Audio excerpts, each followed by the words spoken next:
Okay, so today we're going to talk more about separate, simple, and sustainable. Most people think that off-grid living as merely a way to avoid paying utility bills or as a way to be insulated against temporary or short-lived disasters or emergencies, like a life-changing event, or as a preferable eco-friendly lifestyle choice.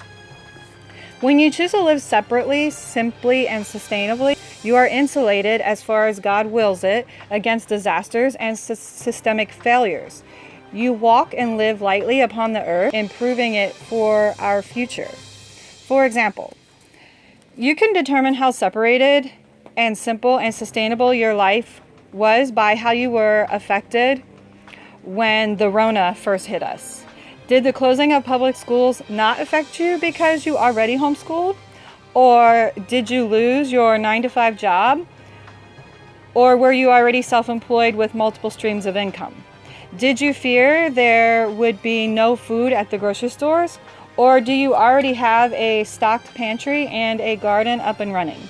My point is, when the Rona happened, did you go on living your life almost as normal, barely affected, or was your life totally turned upside down by what realistically is a small setback to the economy? First, agrarian separatism is the life that God commands of his people. And then second, this way of living is the only way to preserve and maintain the health and spiritual safety of our families and our Christianity in the face of a world bent on destroying both it and us. I believe that modern so-called Christianity is apostate and has succumbed to the great deception promised in Scripture, and that the modern urban industrialized culture is the bad and stony ground and the wayside where true crops do not thrive. I also believe that the simple, separate, and plain Christianity of the historic church in the wilderness in the Bible is the true and historic Christianity that God maintains for a witness to and against the world.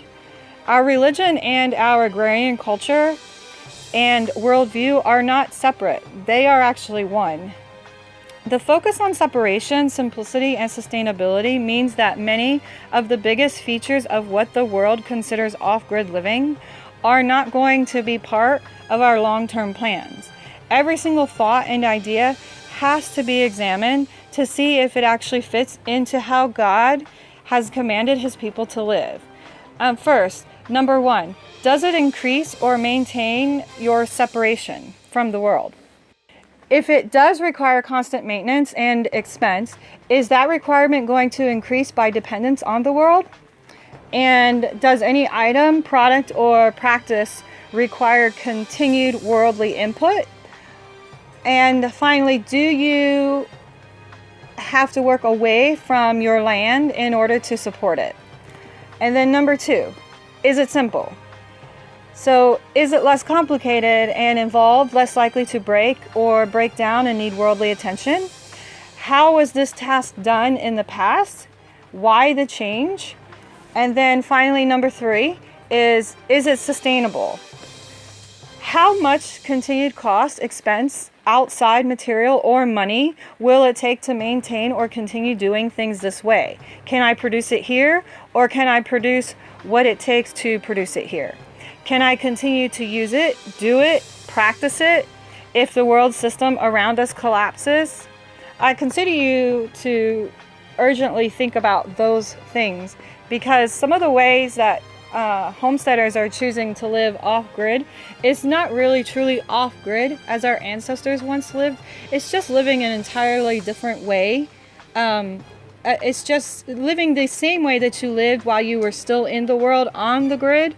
But now you've just decided, well, I don't want to pay the utility company or the water companies, so I'm going to consider myself off-grid. When realistically, you're still relying on the world because you personally don't have the ability to maintain the solar. You don't have the ability to rebuild it from the materials that you can find on your land, and so forth and so on. So for everyone, all of what I just said should be the measuring sticks founded on the overriding principle, which would be, is it moral and biblical? We have now seen where our current systems in industrial food production and the just-in-time transport and supply are not sustainable. The alternative in the minds of most homesteaders or off-grid people has usually been to engage in some combination of gardening, a pen-based animal system, row crops, greenhouses. While these things may be helpful or beneficial in certain circumstances, I think the usual alternative means of going off-grid in producing our food supply does not perfectly fit our new worldview and philosophy. So think about it. Although the scriptures do mention some rotational, seasonal, or annual crop farming, by far, when speaking of food products in the context of or in relation to God's providence or in identifying blessed wealth, the Bible more often speaks about perennial crops or perennial food items, crops such as wheat and corn. And corn in the Bible usually refers to barley, but corn can refer to any seed crop. Generally, these are products used to make breads and other staples. Therefore, they are representative of basic sustenance and not wealth, prosperity, or success. In the scriptures, a blessed land is said to run with milk and honey. The phrase milk and honey represents more indulgent food products that exist naturally without much added human work or management. They represent wealth and prosperity. When the Bible identifies the overflowing blessings and providence of God, we read about olives and almond trees, pistachio trees, dates, figs, apples, grapes, and pomegranates, as well as many wild or perennial root crops, including like garlic, onions, and leeks. I think we can all agree that the original garden, planted by God for man, was most likely made up of fruit and nut orchards and other perennial plants, trees, and shrubs. I very seriously doubt that annual row crops were instituted until after the fall of Adam. Although I could be wrong, but you would have to convince me otherwise biblically. I am not disparaging annual crops, because in many cases we must rely on them, and they can be very valuable to us in our survival. My point is that based on the current way of thinking, annual row crops or annual planting is the first and primary default for almost everyone who attempts to grow their own food. Should the common practice of planting row crops and focusing on annual vegetable gardening be our primary source of staple food? Historically, most non-plant food was stored on the hoof. Which is actually one of the biblical means of storing and growing wealth and for being prepared for hard times. Biblical herdsmen concentrated their efforts on animals that were fairly easy to keep, that reproduced well, and that could be pastured on free or relatively free lands. In short, it seems that a man's primary wealth was determined by that which he owned, that was renewable, sustainable, and more or less perennial. This principle seems to have applied to all manner of what was considered wealth in primitive cultures.